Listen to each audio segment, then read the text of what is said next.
KRQE Media Group presents a KRQE Sports Special with Van Tate. A race in the skies inside competitive ballooning. Every year, hundreds of balloons take the skies over the Rio Grande Valley for the Albuquerque International Balloon Fiesta. Attendees flock from the world over to experience the spectacle, taking pictures, sampling the food. But for the pilots and their crews, the most anticipated and watched event of the year is the FAI World Hot Air Balloon Championship. FAI, also known as the World Air Sports Federation, invites only the best of the best, the most competent and daring pilots from around the world to compete for the title of world champion. It's no surprise that the first ever international hot air balloon competition took place right here in Albuquerque in 1973 as part of the second ever balloon fiesta. But watching from the ground, it's hard to understand the planning, endurance, and quick thinking that all goes into competition ballooning, which is why we're going inside New Mexico's own qualifying competition, the Rio Grande Classic, hosted by one of the world's oldest balloon competing clubs, Top Gun Ballooning. We're talking to organizers, pilots, and crews from some of the best teams in the country to learn about the strategy, tools, and techniques that go into ballooning competition. Up first, Jared Chester is going to walk us through the rules of the sport and what it takes to win a race without a steering wheel. Competitive ballooning is all about three things: speed, precision, and planning. But what exactly are pilots being judged on? Well, every competition is different, and that has a lot to do with the event coordinator, who sets tasks for the pilots to complete. Let's run through what a normal competition day looks like. First, about an hour before dawn, all the teams and organizers meet up during a pilot's briefing. Here they go over the weather forecast. Yep, there's KRQE Chief Meteorologist Grant Tostrud floating around talking shop, and most importantly for the pilots and their crews, the tasks they'll be competing in. Tasks are the individual challenges pilots will be scored on, and they range from location objectives to complicated mid-air maneuvers and are often strung together like a scavenger hunt across the skies. Sometimes these tasks are arranged to be performed in specific order. At other times, the event coordinator may leave the field open and allow the competitors to pilot their own course. But once the pilots have a clear understanding of the tasks that they are being scored on, they'll set off finding the best launch point and set up for a launch as quick as possible. All the tasks are scored individually and are added up at the end of competition, where a winner will be declared. Before we look at a few of these tasks, here are some things to remember about how piloting a hot air balloon works. A pilot can only directly control their balloon in one axis, going up by firing the burners and going down by laying off the heat or venting hot air from the top of the envelope. Oh yeah, they can also rotate the balloon, but that's mostly for preventing neck strain. Wind layers move in different directions at different elevations. Astute pilots can rise up or drop down into different layers to catch the current, which helps them pilot a course across the sky, using the envelope of their balloon like a sail. But the pilot isn't controlling the wind and can only react to changes in the current and harness what Mother Nature is providing. Just as the direction of the wind is constantly changing, so are the speeds of the wind, which is important for a pilot in the middle of a race. Another thing to take into consideration is if a pilot wants to maneuver into a different wind layer to change direction, say up 1,000 feet, to catch this easterly wind, the time it takes to climb up to that layer may set them off course, especially if the wind speeds are high in that lower current. So a high wind speed may have an advantage in shaving off the time in a pilot's run, but it also makes precise navigation far more difficult. Now that you have some basics on balloon piloting, let's take a look at the tasks these pilots are being scored on. Now there are a bunch, so we're only going to be looking at a few, but you could go to Top Gun Ballooning's website to see the full list. The fly-in task is the bedrock for most of these competitions. Pilots choose a launch point and fly into another location, dropping a marker from the basket, usually like a beanbag, as close to the marked target as possible. The Gordon Bennett is like the fly-in, but here the event coordinator has selected an area near a target, say this parking lot, and pilots drop their mark in the designated area as close to the mark as possible. The elbow is a maneuvering task designed to test a pilot's ability to make the most dramatic change in direction. Now, if a pilot is heading north, in this case, they could raise up by 500 feet and grab a high-speed easterly wind. The name starts to make sense here when you take a bird's eye view of the course. The pilot's flight path will look like your arm bending at the elbow. Finally, there's the least time task, which is another maneuvering score. This time, the event coordinator has selected an area on the map, and pilots are being scored on who can move through that area in the least amount of time. So yes, it's all about going as fast as possible. Now, there is also a most time task, which is being scored on how slowly a pilot moves through a set area. All right, now that you know what some of the different tasks are, let's put them together and see what a real competition looks like.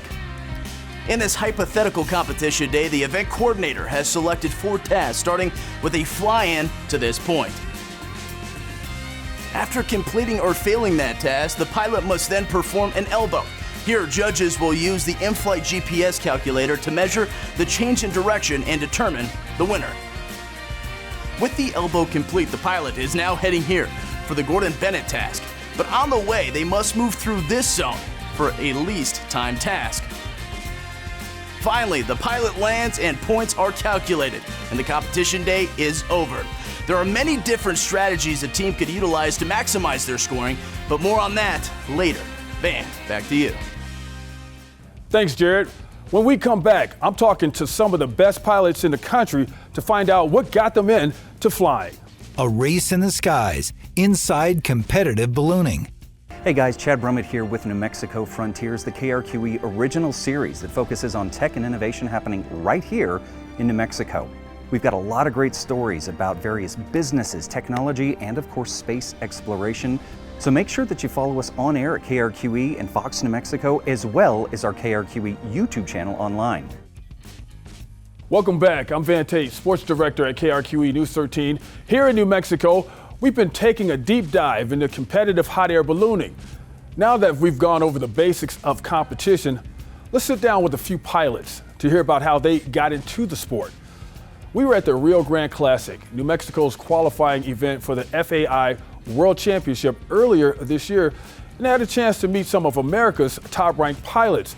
And let me tell you, they're interesting folks, to say the least. Like any sport, the drive it takes to become a top-ranked pilot borders on obsession, and ballooning is an expensive, time-consuming sport.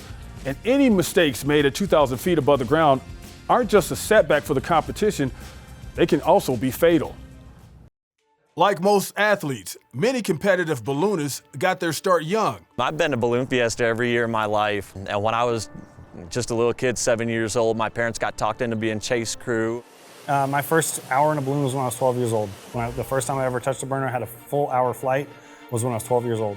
And eventually, piloting became more than a hobby. Then along the road somewhere, I guess I got a reputation for myself and got offered a job. And thought, yeah, I'll fly balloons for a living, sure. For many competitive pilots, the thrill of flying under pressure is what drew them in. It gets a little intense.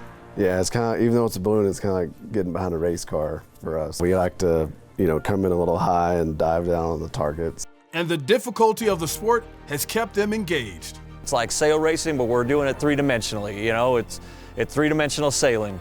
And, getting up there and finding those different wind layers and getting those turns, and man, it's so exhilarating. It's like a bunch of highways in the sky, going in different directions at different speeds. Ballooning is expensive though, and many pilots use their skills outside of competitions to pay bills. That's why I do 7 days a week is go fly passengers. That's what pays the bills, and I turn around and spend all that money so I can come race balloons. Pilots come from all walks of life, and as Morgan Chandel suggests, every pilot's different. To perform at their best, pilots lean heavily on their crews, often working with the same team year after year. But they are the most important people to be out here with. I mean, without them, there's no way I could get the balloon in the air by myself and focus on being able to do these tasks. And in many cases, crew pilots are either working towards their license or are accomplished pilots themselves. So one guy on my crew is actually a past Top Gun champion as well, that basically I came up and I crewed for him for years. So he gives me a lot of knowledge. Sometimes I can ask him like what he thinks the winds are doing. That's instrumental, learning from learning from the elders and the people that have been doing this for a lot longer helps me a lot. That spirit of mentorship and collaboration is common in ballooning, and as Chando says, transcends borders. You're coming into this massive family. It's not only Albuquerque, it's the entire world. There's balloon people everywhere. For some, like pilot Sean Spiker, pushing his limits brings him to the Rio Grande Classic. The point of competition is to challenge myself as a pilot and continue to better myself. And for others, like 2016 world champion Rhett Hartzell, Albuquerque's unique weather presents a different challenge than anywhere else in the world. But in Albuquerque, there's always curveballs. And so you're kind of, when you're down there in the valley next to Balloon Fiesta Park, when the competition balloons fly there into the field, you'll literally see them launching like 360 degrees around the field. A lot of them make it in. And Albuquerque's weather isn't the only draw for pilots. The Top Gun group here at Albuquerque does a great job of, getting people interested. And they have like a weekend event almost every month, which nowhere else in the U.S. is doing that. New Mexico's ballooning community is one of the largest and known as one of the most welcoming in the world. One, we all look out for each other. Even on our worst day, we're still gonna, be there for one another, no matter what. Doesn't matter who it is. When it comes to the introduction to ballooning, if you want to get into ballooning, or anyone else out there, I would definitely say that go out and just kind of introduce yourself to anybody, any balloonist. You see him in the air, go say hi. And as Jonathan Wright points out, even with all the complex mid-air maneuvering, it's so peaceful and serene. And I mean, when you're up there, except for when you're hitting the burner, I mean, it's just completely quiet. But the balloon's moving with the wind. So whatever that wind's doing, you're moving along with it. I think the fastest I've ever flown was about 75 miles an hour in a hot air balloon. But it's cool because you're doing 75 miles an hour because the wind's going that fast. And inside the balloon, it's completely dead calm. You could light a match. It's no wonder that pilots keep coming back to competitions. So my dad's currently in first place here at this event, and he's 74 years old. So I guess I have to go that long. Striving to be the best. I'm gonna do it as long as I can. I mean, there's nothing in the world I love more than doing this. And I guess I'm gonna keep chasing it until I'm world champion.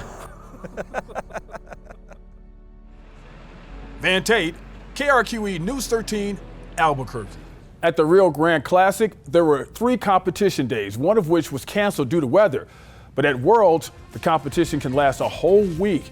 That adds a whole other layer to the equation, stamina. When we come back, we're going to look at the tools and strategies pilots use to succeed. Stay with us. A race in the skies, inside competitive ballooning. Hi, I'm Ann Perrette, an investigative reporter in our KRQE Investigates unit. We are always working on something new. Right after it airs on KRQE, you can always find it on our website, krqe.com, or the next day on our KRQE YouTube channel. When pilots take to the skies to compete, the playing field can stretch for miles in every direction. Pilots and their crews stay in contact, sharing information and making split-second decisions based on ever-changing winds, trusting their equipment, their teams, and their instinct in order to take home the title. To get a clearer picture of how pilots made those decisions, we're joined by Zarek and Karen Wells, competitive pilots and owners of Baggies Out, a hot air ballooning sports media company. Brad sat down with them to take us inside the winning strategies.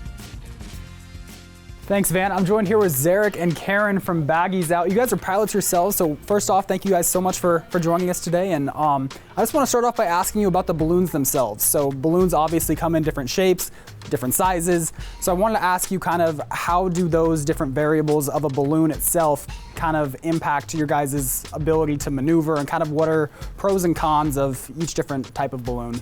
So the main sort of shapes that we would have for competition would be the round and then a racer shape. With a round balloon, it's just more surface area, so going up and down sort of becomes more difficult. There's just more fabric to catch the wind. The football-like shape of the racer balloons, those can go up and down a little bit faster, so that allows us to take advantage of different wind directions at a little bit higher speeds because we can get there faster. And when you come out to an event, you can see both the round and the racer. More of the competition style, of course, is the racer, but the round will get you to the same target as the racer as well. Well, cool. A lot of different factors kind of go into a balloon's ability to maneuver around. Obviously, wind and weather are going to be huge. So once you guys are up in the air, what information are you gathering when you're up there? The main thing that I'm looking at is like what are other balloons doing? So I'm trying to get a visual sort of eye on the target itself, if I can. And then I'll be watching where the balloon, like what direction the balloons are coming in from. If someone has a direction that I particularly want, I rely on my crew on the ground immensely. When you come out to the target, you'll see us as the crew on the ground.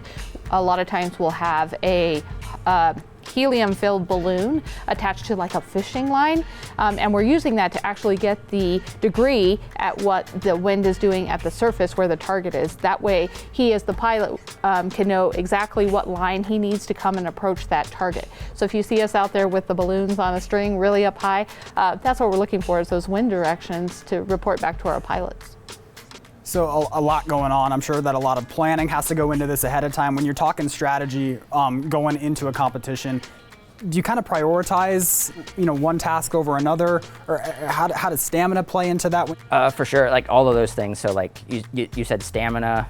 Most of the longer competitions, those are going to be at least a week long. Something like a world level competition, you're going to be flying potentially twice a day. So you're not just talking about like that morning, you're talking about endurance, about getting enough rest, making sure that you're well fed and your crew's well fed and everyone's doing well throughout the week.